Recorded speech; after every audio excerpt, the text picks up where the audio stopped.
How to one name on Facebook. Hello everyone, welcome to our channel and let's see how we can do it.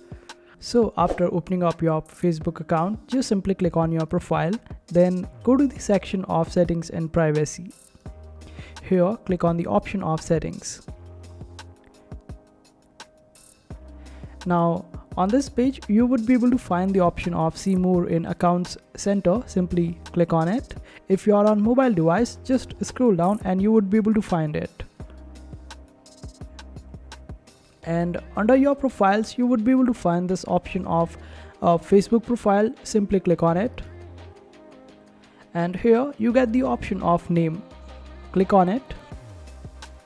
Now here you can remove your first name or last name and keep one name. So just put your first name, and in the last name just remove it, and after that click on space bar, and after you give this space you would be able to make changes, but sometimes there might be some error due to it.